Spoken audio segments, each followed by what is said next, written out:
Assalamualaikum warahmatullahi wabarakatuh.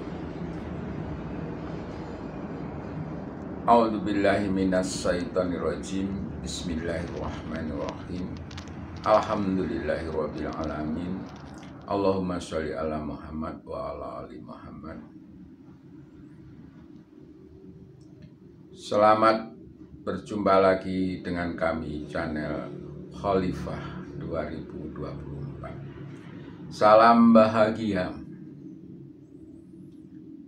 Semoga saudara-saudara selalu dalam ridho Allah. Amin.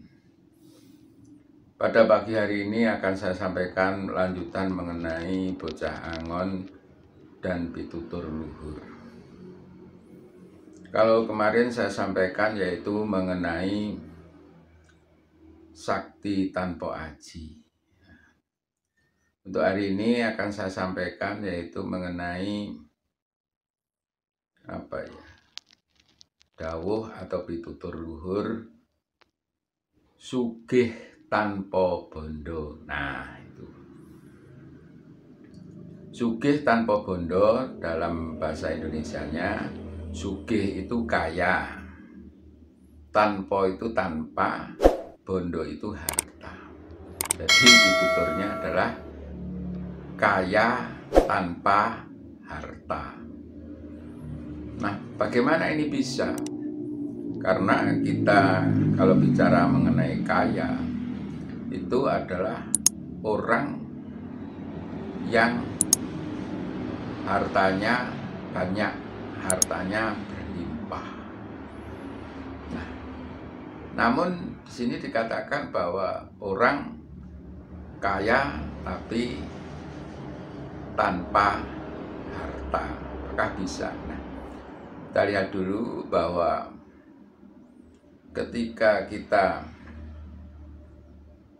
memandang bahwa kaya itu artinya harta yang berlimpah, maka di situ kita untuk menjadi orang kaya seperti itu kita harus mencari harta yang sebanyak-banyaknya, mencari harta yang berlimpah, ya, sehingga di situ nanti kita bisa disebut kaya. Nah, kalau yang tidak punya harta berarti tidak kaya atau miskin. Nah, dari dua pemikiran ini, maka tidak mungkin orang yang kaya itu tidak berharta, tidak mungkin. Namun dalam pandangan ini bisa kaya tanpa harta. Karena apa? Dia menafsiri hidup, mengartikan hidup ini adalah rasa. Hidup ini adalah rasa. Sehingga ketika orang yang banyak hartanya, orang yang berlimpah hartanya, kalau dia rasanya merasa kaya, nah itu bagus. Karena apa?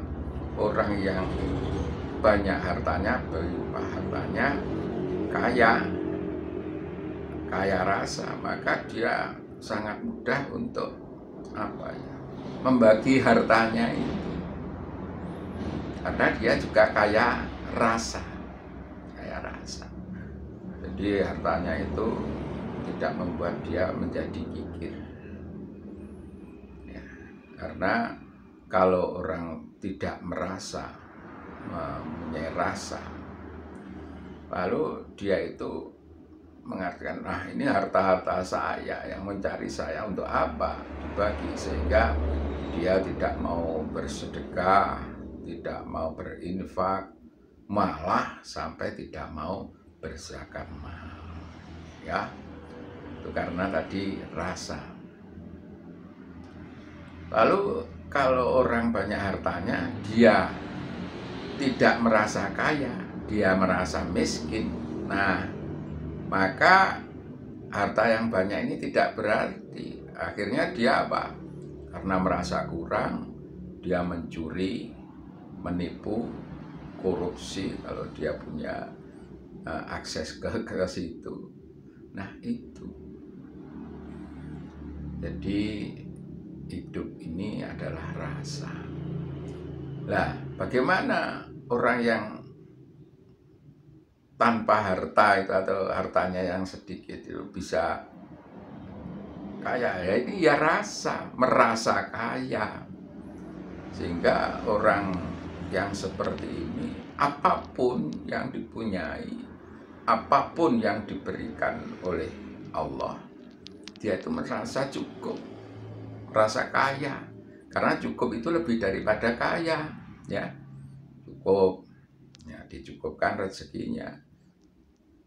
Maksudnya begini, kalau cukup itu, misalnya orang yang cukup sehingga dia cukup untuk membangun rumah tingkat 7 karena dia merasa cukup, ya seperti itu.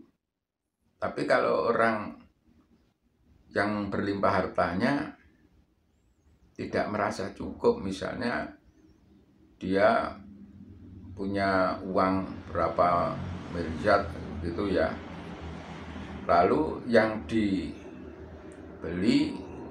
misalnya mobil mewah yang harganya misalnya 6 miliar, nah uangnya itu kurang. Nah di situ dia merasa kurang, berarti merasa kurang itu ya miskin.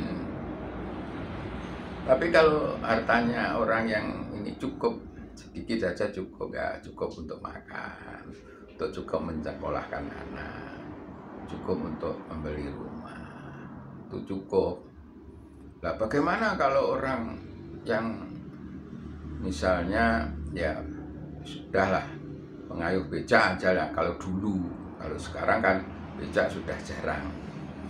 Itu kalau dia merasa cukup, ya dia hidupnya bahagia karena dia merasa cukup untuk makan, cukup untuk menyekolahkan, cukup.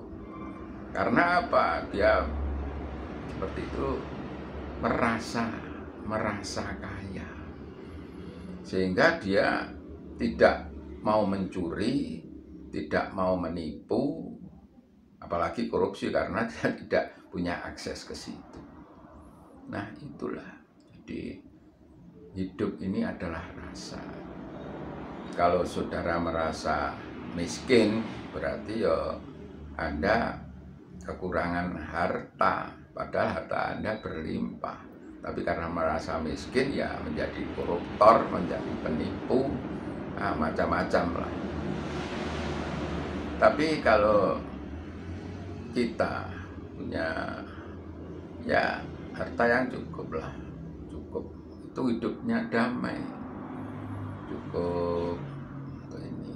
Lalu bagaimana supaya kita kaya? Ya kan? Ini sudah disampaikan oleh Allah, la in sakartum la azidanakum wala in kafartum inna adabil asadi. Kalau engkau bersyukur atas nikmatku, akan ku tambah nikmat itu. Nah, jadi semua yang kita hidup ini ya nikmat, diberi nikmat hidup. Wah, nikmat hidup kok saya melarat lah, itu dicari rasanya bagaimana kita merasa bersyukur tentang kehidupan ini. Kehidupan itu dinikmati, kehidupan itu dinikmati, kita nikmati hidup ini. Apapun yang diberikan Allah kita nikmati, ya, karena jelas semua itu bisa kita nikmati. Ya. Namun di situ yang harus kita tajamkan adalah rasa kita, ya. Rasa syukur kita itu yang membuat kita bisa kaya, bisa merasa kaya. Karena apa? Kalau nanti ini apa ya, karena ini pitutur untuk bocah angon. Bocah angon ini nanti kalau dia suatu saat menjadi pemimpin, ini karena dia kaya, merasa kaya. Wah, ya pemimpin yang tidak korupsi, pemimpin yang tidak menipu, pemimpin yang tidak apa ya istilahnya, manipulasi. Nah, seperti itu. Sehingga sifat dari kesatria muncul. Wah, sifat jujur. Nah, saya kira itu ya. Jadi tidak aneh kalau disampaikan bahwa sugih tanpa bondo itu tidak mustahil, karena itu hanyalah rasa. Saya kira itu saja ya untuk hari ini, karena apa ya, ini nanti masih ada lagi, yaitu pitutur luhur yang lain. Semoga apa yang saya sampaikan yang sedikit ini, ilmu saya yang dangkal ini, semoga bisa menambah wawasan, membuka wawasan saudara-saudara sekalian untuk mengarungi hidup yang sulit ini. Ya, saya kira itu saja untuk hari ini. Mohon maaf sekali lagi bahwa ilmu saya yang dangkal ini, ya, mohon maaf. Saya akhiri, wassalamualaikum warahmatullahi wabarakatuh. Salam.